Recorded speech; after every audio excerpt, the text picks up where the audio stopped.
Before we begin, I just wanted to personally thank all the incredibly supportive listeners who have donated or signed up to be patrons of this show. I really wavered on whether or not to do a subscription package. Asking for help doesn't come naturally to me. But after 3 years of work, I had to be realistic. And it was either take the jobs I was offered, saying what other people wanted me to say, or swallow my discomfort and ask for help to continue doing this independent work. So if you enjoy our content and think we offer you something worthwhile, please consider joining the wonderful PoliticsGirl Premium family and signing up for a subscription package. You'll get access to ad-free episodes of this podcast, direct emails of the rants, discounted merch, hosted Q&As, and the opportunity for in-person meet and greets. I've said it before and I'll say it again. Not selling out is expensive, but with your support, it'll continue to be possible. To subscribe, click the link in the show notes or go to politicsgirl.com/premium to check out the various plans or just make a donation. Thank you for caring enough about democracy to be here. We literally can't do this without you. Now, on to the show.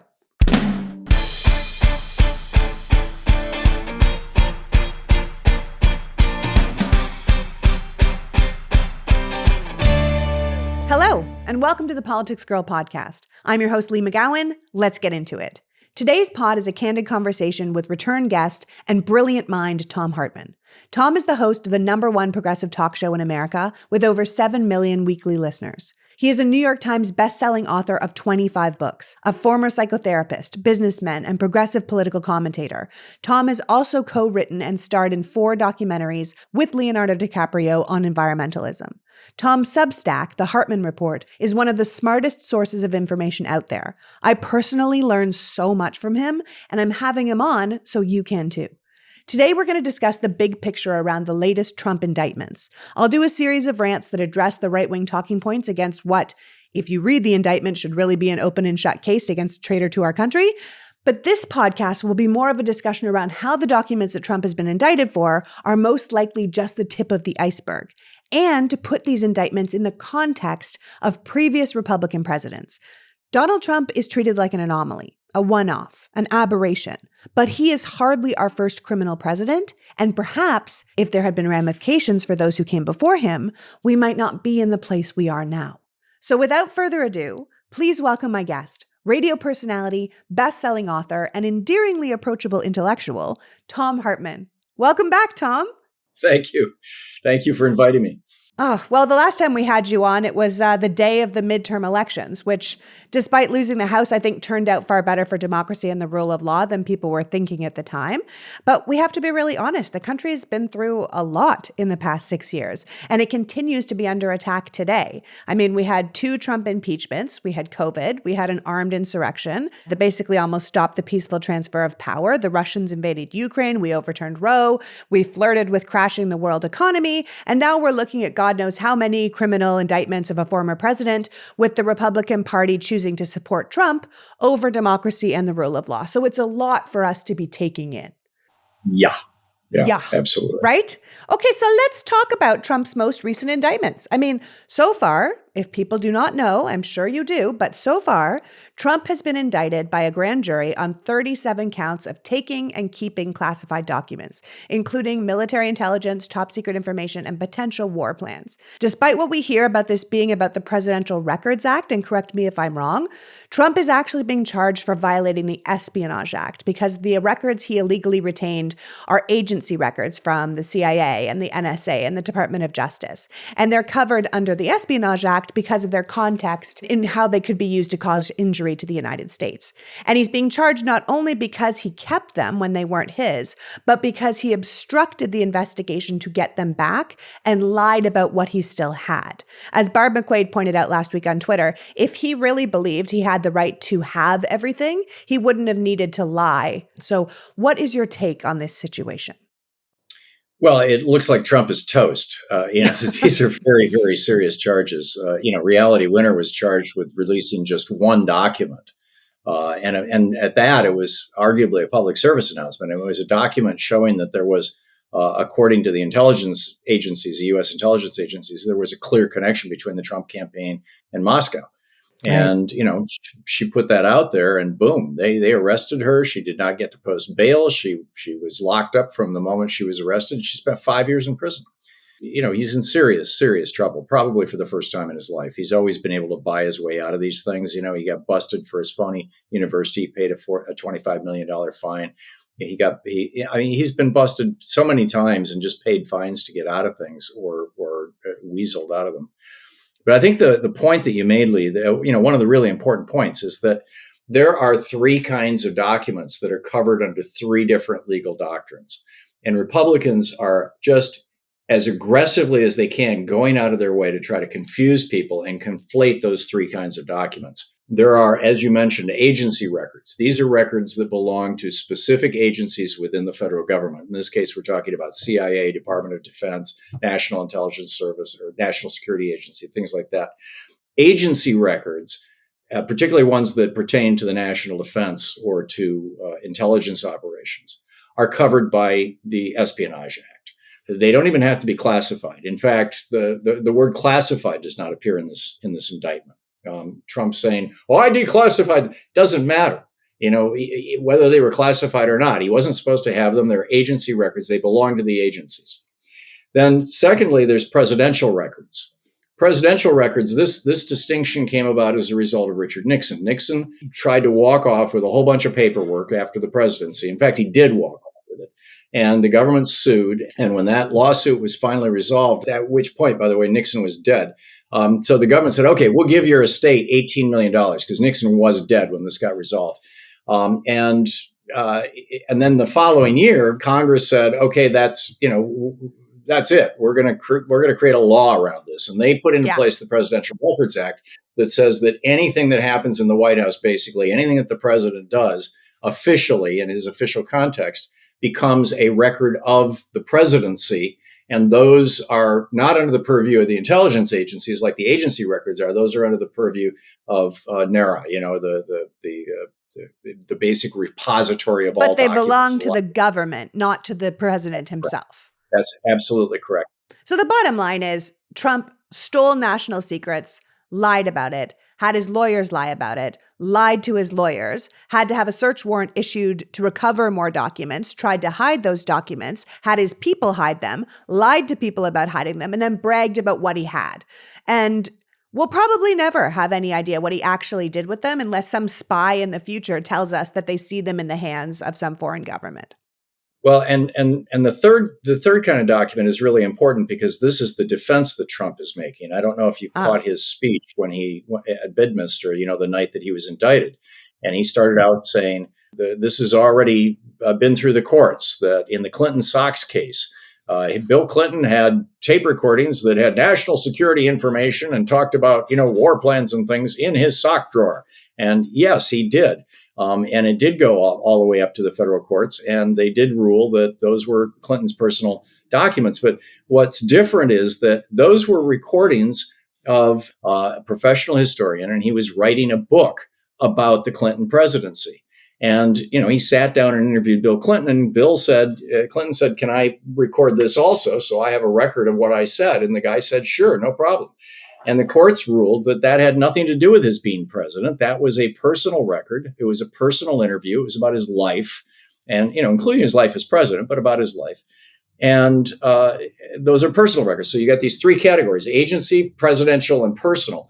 And Trump is trying to assert that all the stuff he took was personal. If he's asserting that it was covered by the Sox case, which has been repeated over and over ad nauseum on Fox News and on right-wing media and on right-wing hate radio.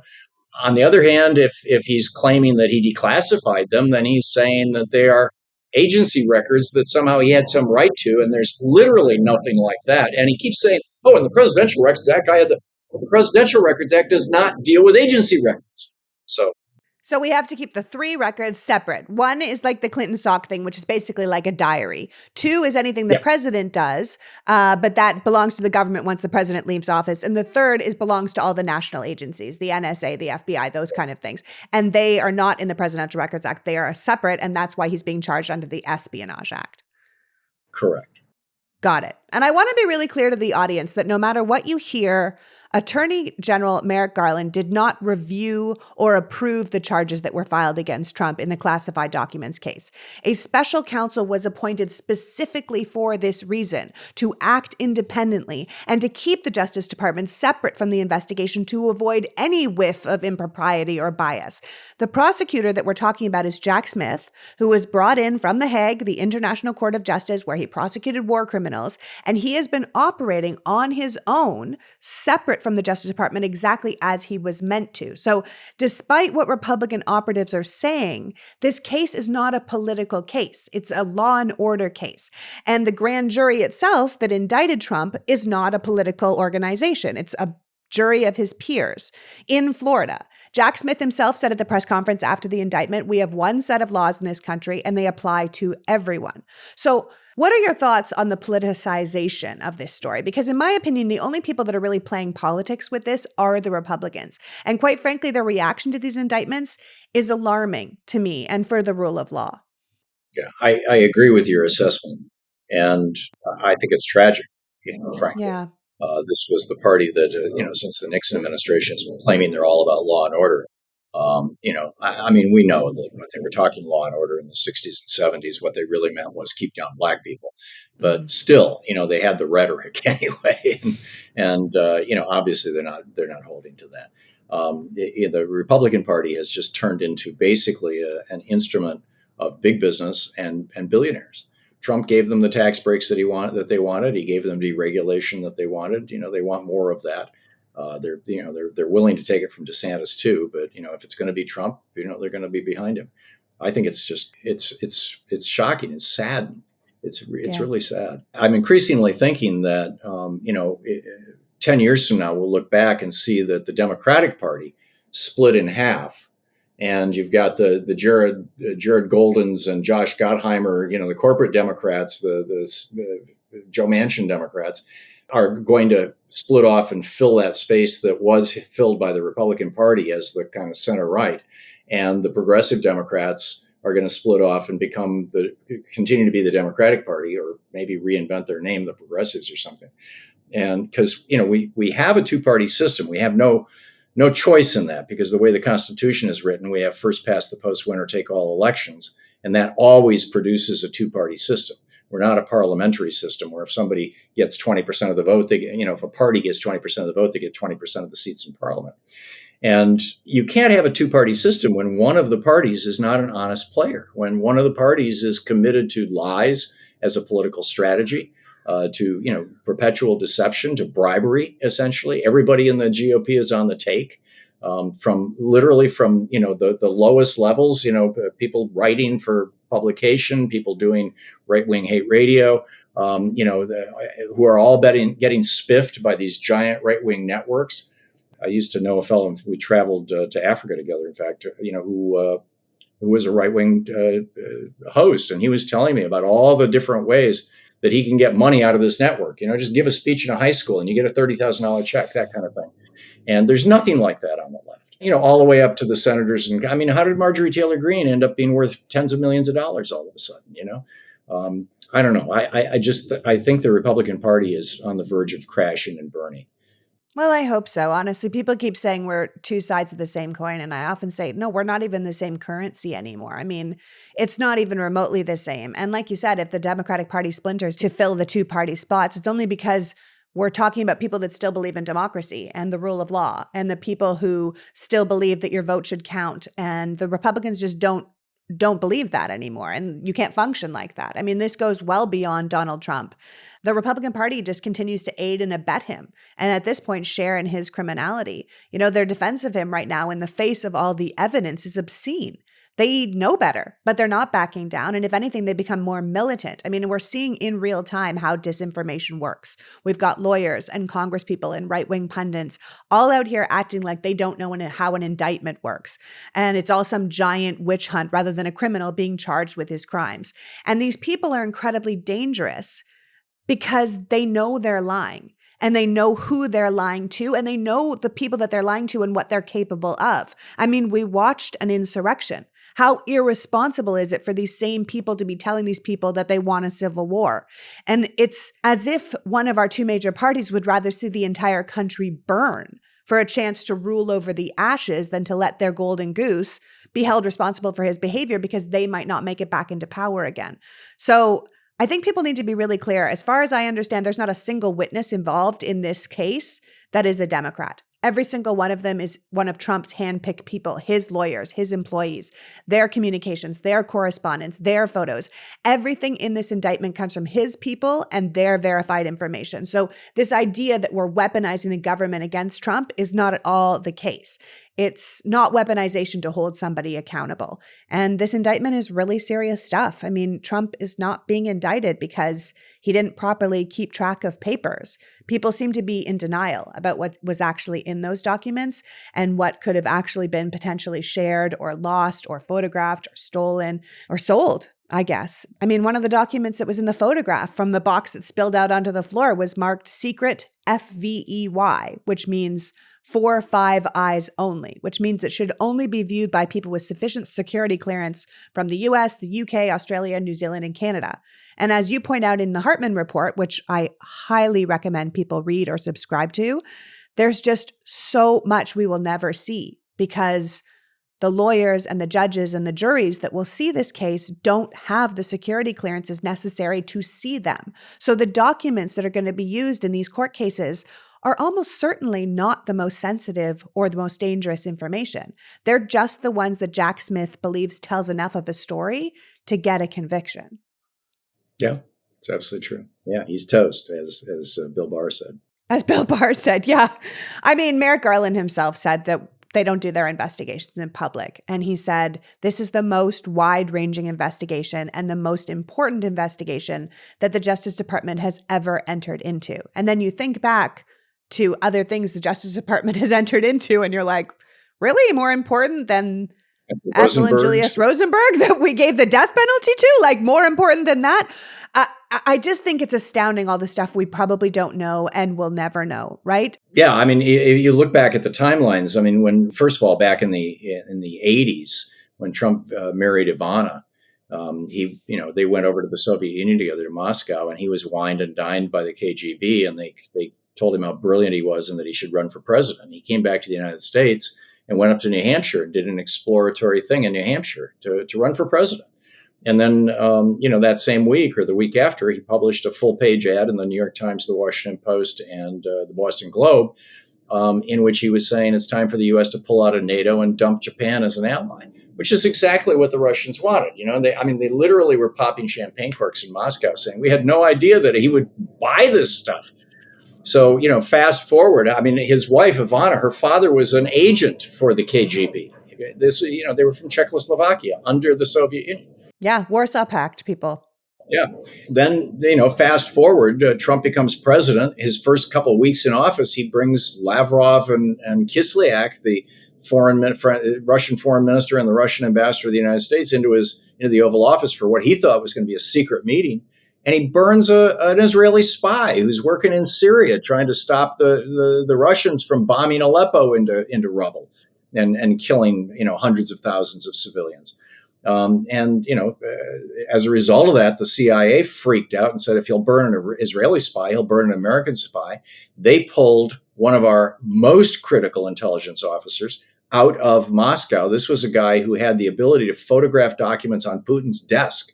I mean, that's how tight inside the Kremlin we were, and we gave that up. And then in 2018? I forget the year that Trump met with 2018 in Helsinki.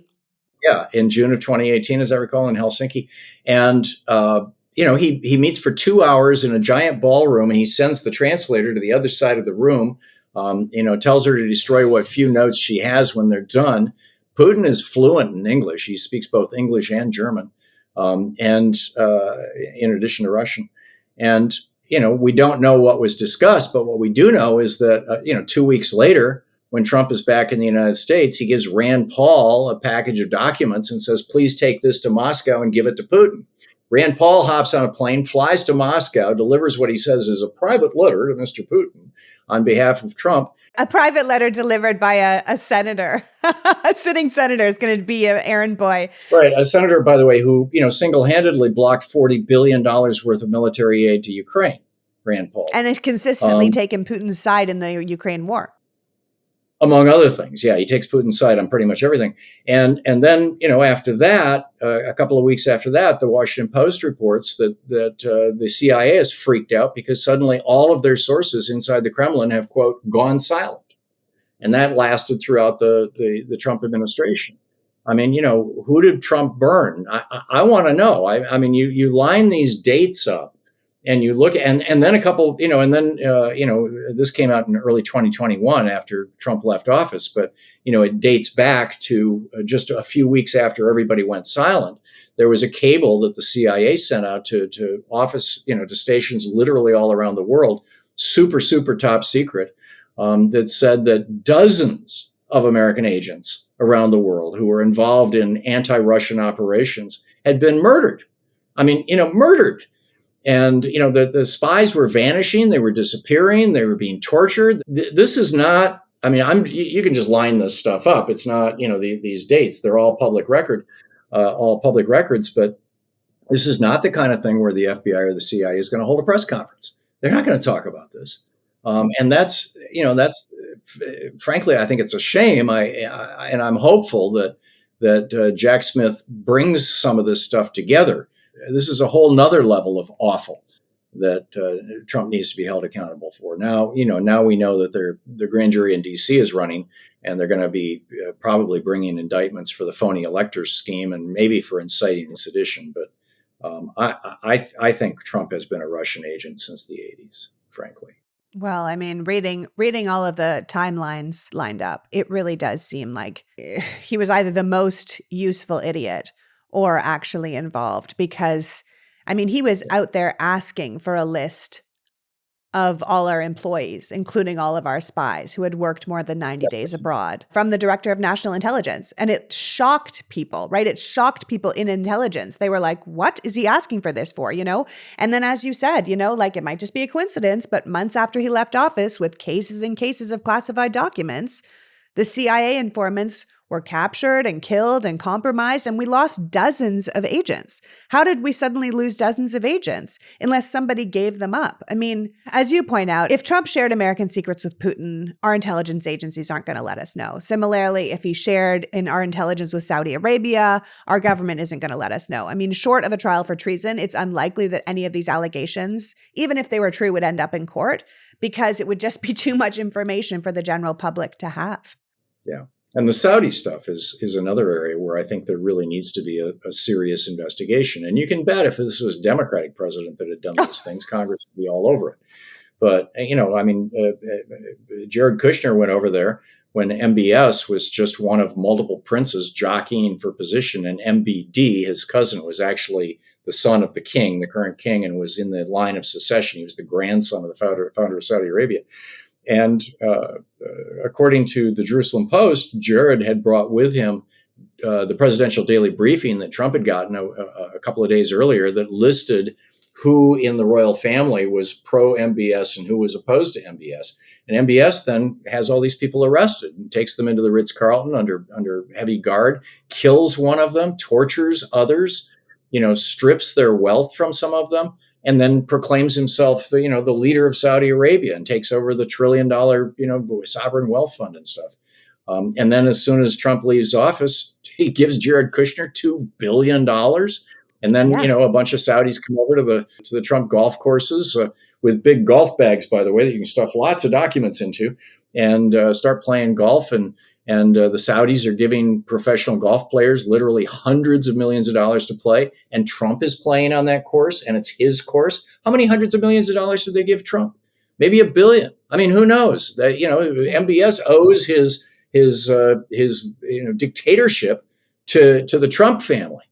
And again, this isn't being investigated to the best of my knowledge. It just makes me crazy. It does. It makes you crazy. It actually makes me a little bit weepy. I get quite sad, actually, looking at it all together because you just think, oh my God, this is a disaster. It's like a house of cards, really, right? But the thing is as you point out, Trump caused us endless problems with intelligence, with corruption, with stealing private documents, but he got this far, not because there wasn't a precedent. People act like he's like this exception, this sort of evil unicorn who's never done this before, but there actually is a precedent. We keep saying that this kind of criminality has never happened before, but if you read your work and you look at history, it actually has. He's not our first criminal president to have committed crimes to get into office or committed crimes while in office. And the fact that most of us don't know that is a failure of our education system, of our media, and quite frankly, as our own sense of self as a country. I think we're often so enamored with the myth of America that we don't really tell the real story of America. And as you point out, as Donald Trump faces the music for just a small slice of the crimes he probably committed against our nation, we can't forget that he's not the first president to do this, that in reality, he is simply carrying on a tradition from the Republican Party that stretches all the way back to 1968. Do you want to talk to me a little bit about that? Let's just talk Nixon and Reagan, because reading your work, I felt nauseous, but also I felt like, how is it possible that someone like me who likes to pay attention and understands things doesn't know this information? Did you know that temperature has one of the greatest impacts on your sleep quality? If you're someone who wakes up too hot or too cold, then I highly recommend you check out Miracle Made bed sheets. Inspired by NASA, Miracle Made uses silver-infused fabrics to make temperature-regulating bedding so you get to sleep at the perfect temperature all night long. The silver-infused sheets also prevent up to 99.7% of bacterial growth, allowing them to stay cleaner and fresher 3 times longer than regular sheets. So on top of getting a better night's sleep, you're also doing less laundry. Plus, Miracle Made sheets are so nice. They're soft and comfortable and feel just as luxurious as some of the bed sheets used in 5-star hotels. So try it out for yourself by going to trymiracle.com/politicsgirl. And if you order today, you'll save 40% off. And with the promo code PoliticsGirl, you'll get 3 free towels and an extra 20%. That's a hell of a deal.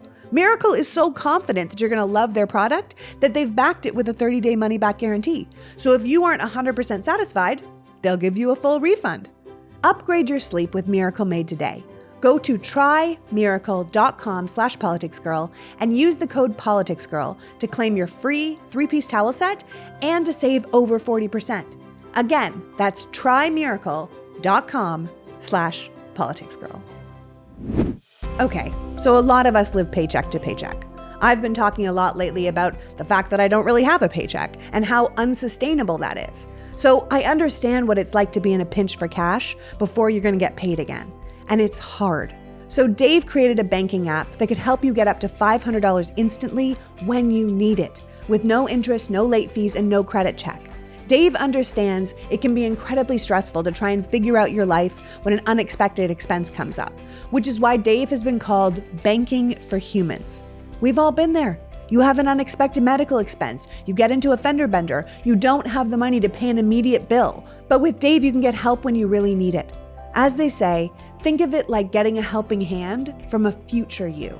To try it out, download the Dave app from the App Store or go to dave.com/politicsgirl to check it out. That's DAVE.com/politicsgirl and sign up for an extra cash account that can get you up to $500 instantly. For terms and conditions, go to dave.com/legal. Instant transfer fees apply. Banking services provided by Evolve Bank and Trust, member of the FDIC. I'm sure you can tell from listening to these podcasts that I need my brain to be working properly. One of the things that scared me the most about having COVID was for about a month afterward, my brain was just not working fast enough, and it scared me because I kind of defined myself by being on top of it. Luckily, that went away. But I'm very pleased to have a new sponsor, Mosh, which is a protein bar made for your brain. Whether you're at the gym or on the go or between meals, Mosh protein bars are the smart snack to keep your brain and body fit and feeling good. These high-protein, no-sugar-added GMO and gluten-free protein bars are the perfect way to keep healthy and keep energized. Mosh bars come in 6 flavors, and each one includes 12 grams of protein, as well as ingredients that support brain health, like lion's mane, collagen, and omega-3s. Each bar has only 160 calories and 1 gram of sugar. It's a guilt-free snack for your brain and your body. Plus, Mosh bars were founded by Patrick Schwarzenegger and Maria Shriver, mother and son, who are on a mission to make a difference and are donating a portion of all the proceeds to support brain research at the Women's Alzheimer's Movement at the Cleveland Clinic. So, you get a healthy midday snack without all the sugar and junk, and we get to fund research to help solve Alzheimer's. So, win-win. So don't settle for some mediocre snack when you can nourish your body and your mind with the fuel it needs to succeed. Head to moshlife.com/politicsgirl to save 20% off your first 6-count trial pack. That's 20% off plus free shipping on your first 6-count trial pack, which includes all 6 flavors at moshlife.com/politicsgirl. I really love do-gooder companies. You guys are my people. Speaking of do-gooders, I am so excited that Real Paper is now a sponsor of the Politics Girl podcast. Did you know that we cut down tens of thousands of trees every day just to supply America with toilet paper? That's brutal. And it's not like toilet paper can be recycled or reused, so it's just going straight into our water system. Real Paper, on the other hand, is 100% bamboo. So they're making their toilet paper from a plant that grows incredibly fast, can be harvested and regenerated, and doesn't impact entire ecosystems of forests. And Real Paper is the best kind of eco-friendly product because it doesn't feel like you're sacrificing something to help the earth. In fact, it might feel like an upgrade. Real Paper is shipped straight to your door in plastic-free packaging, and you can schedule a subscription so it comes exactly when you need it. Real Paper also partnered with One Tree Planted, so every box of Real Paper sold helps fund reforestation efforts. So while your regular toilet paper cuts down trees, Real Paper is actively replanting them. Real Paper is available in easy, hassle-free subscriptions or for a one-time purchase on their website. All orders are conveniently delivered to your door with free shipping and 100% recyclable, plastic-free packaging. If you head to realpaper.com/politicsgirl and sign up for a subscription by using my code PoliticsGirl at checkout, you will automatically get 30% off your first order and free shipping. That's realpaper.com/politicsgirl and enter the promo code PoliticsGirl to get 30% off your first order plus free shipping. Let's consider making a change for good this year and switching to Real Paper. Real. It's paper for the planet. Finally, I'm so excited to try our new sponsor, Rocket Money. Rocket Money is a personal finance app that finds and cancels your unwanted subscriptions, monitors your spending, and helps lower your bills all in one place. 80% of people have subscriptions they've forgotten about. I am definitely one of them. Like you sign up for a Stars app to watch one show, or you try a yoga app and then all of a sudden you have this recurring membership that you never actually use. Rocket Money will quickly and easily find your subscriptions and cancel anything you don't want. You just hit cancel and Rocket Money cancels it for you. It's that easy. I cannot wait to get into this. Over 3 million people are already using Rocket Money, and the average person is saving up to $720 a year. Rocket Money also helps you manage your finances and automatically categorizes your expenses so you can easily track your budget in real time and get alerted if something looks off. So stop throwing your money away. Cancel unwanted subscriptions by going to rocketmoney.com/politicsgirl. That's ROCKETMONEY.com/politicsgirl. I'm so excited to get going on this. Thank you for creating such a cool product, Rocket Money. And now, back to the brilliant Thom Hartmann. My son recently read us a list that he found on TikTok of every president and the amount of indictments each one had. And he went through every single name. And I thought, oh my God, how long is this going to take? He was going through all 47. And every single one of them was 0 indictments, 0 indictments, 0 indictments. And then it got to Trump and he said 37. But when he said Nixon, my husband and I both went like, you know. And really, we should be making that noise about Reagan too. But I didn't really know about Reagan until this year. I was only 5 when he became president. And although I've become familiar with this terrible corner America turned under his leadership, reading all this information, again, it made me want to cry. I mean, if we had just held these leaders responsible for their crimes at the time, maybe we wouldn't be here now. Yeah, absolutely. Richard Nixon, and we didn't learn this until, 14 years ago, something like that, when it first came out. 2013. The LBJ library had held his tapes until a certain number of years after his death. And that number of years elapsed, and they released these tapes from 1968. And what we learned, and this isn't like, Tom's Weird Conspiracy Theory. You can read about it in the New York Times. It's just that these were one-day stories when they came out. And again, if it had been a Democratic president, everybody in America could recite this chapter and verse. But what had happened was in 1968, Lyndon Johnson was president. Hubert Humphrey was vice president. Humphrey was going to be running against Nixon, or was running against Nixon in the election that was scheduled for November of 1968. And around August of 1968, Lyndon Johnson and President Johnson had worked out between the North and South Vietnamese a peace deal. The North wanted the war to end. The South, everybody wanted the war to end, and and he cut a deal.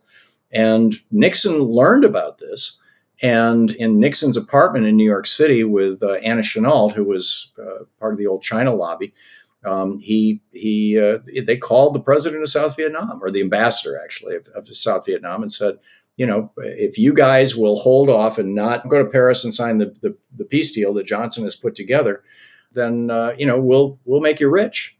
And the president of South Vietnam said okay, and blew up the deal. So then Lyndon Johnson calls up Everett Dirksen, who was the senior Republican in the Senate and one of the most respected men in America, frankly, at the time. He had this deep, gravelly voice. And LBJ calls him up and says, I'm reading their hand, Everett, and I don't want to get this into the election, but he can't be doing this. This is treason. And Everett Dirksen says, I know, and says, he's going to reach out to Nixon. Well, they did. They reached out to Nick. Dirksen reached out to Nixon. Nixon calls up LBJ. There's a tape of Nixon talking to LBJ in which Nixon is like denying that he has anything to do with it or that he knows anything about it. And LBJ is going, you're probably going to win the election now that this thing is blown up. And this is going to be a problem for you because you're going to be stuck with this war continuing. And Nixon is like plain dumb. I mean, it was so bizarre. But bottom line, Nixon committed treason to become president. And we've known this for over a decade now. And then, back in, I think it was 2013, Abul Hassan Bani Sadr, who was the president of Iran in 1980, the hostages were taken during Jimmy Carter's presidency in late 1979. I think it was in November of 79. And it became a real thorn in his side. And the Republicans, of course, were constantly beating him up. He tried to rescue them, and the plane, the helicopters went down in a sandstorm. And Carter was looking more and more basically impotent, wimp factor. And it turned out what we learned, what Bonnie Sadr said when he came to the United States in 2013 was he had worked out a deal with Jimmy Carter to release the hostages. He ran for president on that deal in the election of August 1980 and won with 79% of the vote on a promise that he was going to release the hostages. The Iranian people wanted the hostages released. But once he became president, he discovered that the Ayatollah months earlier had cut a deal with the Reagan campaign to hang on to the hostages until after the election so that Reagan could beat Carter. And that's exactly what happened. And then, when Reagan gets sworn in on January 20th, 1981, literally the moment he put his hand on the Bible to swear in was the moment they opened the door and let the hostages out. I mean, to the minute. And it was simply Iran's way, the Ayatollah's way of saying, okay, you promised to sell us spare parts for all of our American weaponry. And at that point, it had been over a year since the Shah had fallen. And some of their, particularly their fighter jets, were having problems. And then, 4 months ago, Ben Barnes, who was, the lieutenant governor of Texas at one point, and, a member of Congress, and he was head of the Republican Party. Ben Barnes comes out and says, Jimmy Carter just went into hospice. I have to tell this story. Ben Barnes is 82 years old, and he said back in 1980, he went with John Connally, the governor of Texas, and flew to Paris to cut the deal with the Ayatollah or the Ayatollah's representative, that if they would hold the hostages, then Reagan would sell them weapons and armaments for the American military equipment that they had. I mean, he verified this in the New York Times. Just a few months ago. And Americans are not talking about it. It's like, what? Wait a minute. Ronald Reagan committed treason just like Nixon did, almost identical, in order to become president. And we're not, his memory is not being sullied and nobody will talk about it. And where the hell are the Democrats on this is what I want to know. And then, of course, you've got George W. Bush becoming president because his daddy put a couple of people on the Supreme Court. And then he lies us into two wars. He becomes a criminal president. frankly, the reason we didn't join the International Criminal Court where Jack Smith was working was because we were afraid that George W. Bush would get arrested. No, I mean, for people that don't understand, like I said, I like to think of myself as being knowledgeable about politics. But I don't think I conceptually understood this because our media hasn't told us, our education hasn't told us, even the story of the country. And like you said, the Democrats are not harping on this. Like Nixon made a deal behind the back of the American president to continue the Vietnam War, to get himself into power. We could have had a peace deal in 1968. Instead, the war ended in 1975. 22,000 American service members and more than 1 million Vietnamese died in those 5 years because of Nixon's choice to get himself into office. And no one knew about it until like 2013 because those tapes weren't released. And so it kind of went to the grave with LBJ and Herbert Humphrey and Everett Dixon. And I think in a lot of ways, just like Obama thinking the Russians were interfering with the election and not stepping in because it seemed like Hillary was going to win at the time, polling looked like Vice President Herbert Humphrey was going to win. So they didn't say anything.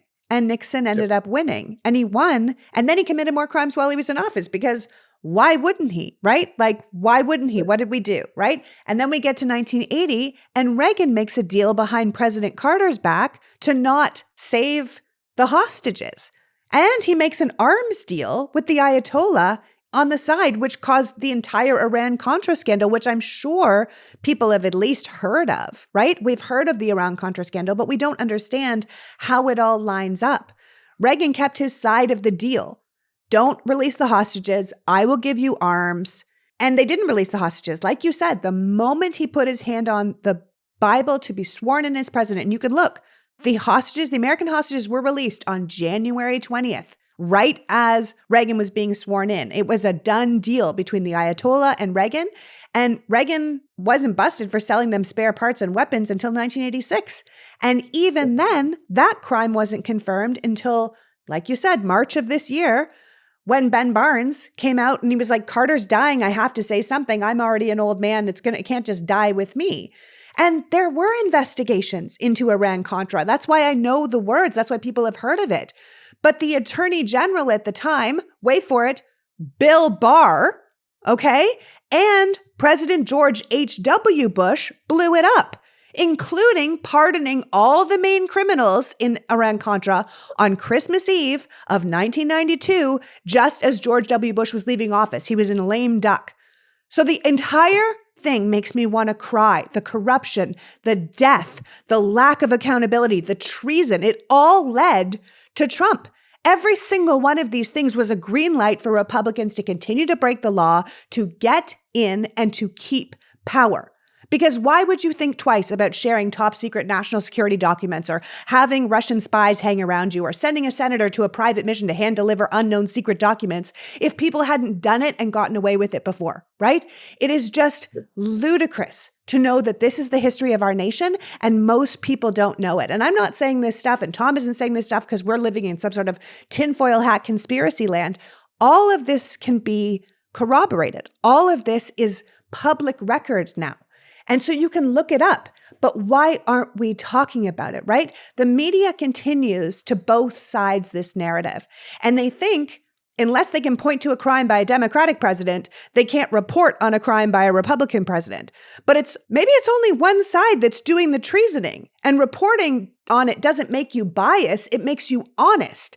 If we just heard about these things and reported them like the incredible scandals they were, maybe we wouldn't find ourselves at this point where our former commander-in-chief had our nuclear secrets in the bathroom of his golf resort, right?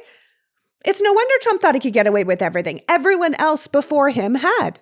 And I think that probably is informing a lot of his outrage, because he knows what Nixon got away with, and he's got to know what Reagan got away with, because, like I said, it's public information now, and he's feeling very picked on. I mean, they got away with it. Why can't I?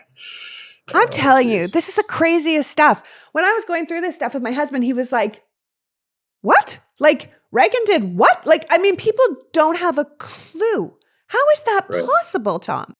And every hot link that was in my article was either to the New York Times or the Washington Post. I mean, there's a zillion sources for this stuff, but I wanted it to be, mainstream media credibility. So that, in the hopes that maybe, some, Joy Reid or somebody, would read it and pick it up and go, hey, we should talk about this on television. Yeah. Sean was like, why isn't this a Netflix movie?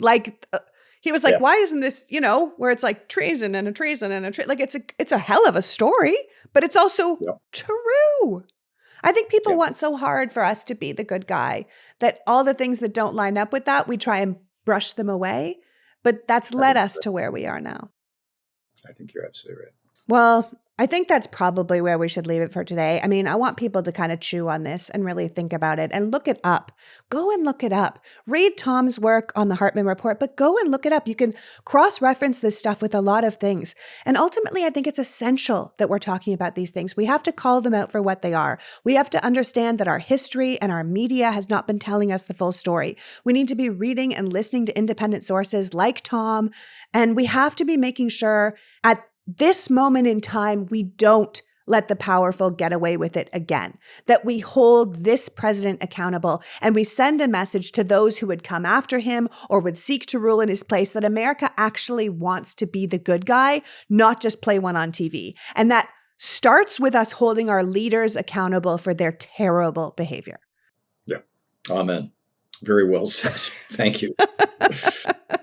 Well, I want to thank you for joining us today, Thom. I mean, there's always so much I want to talk to you about. And I hope you will come back and talk to me about the courts, because that's what I wanted to talk to you about, pre-indictment. And of course, class warfare, because I think that's the thing that's coming up. But for now, thank you so much for just giving us some context into this unbelievable place that we find ourselves in right now as a country. It's an honor and a pleasure to be on your program, Lee. You do such a great job. I'm grateful that you invited me. Thank you. Thank you. So that was Thom Hartmann, host of the Thom Hartmann radio and TV program and creator of the incredible Hartmann Report.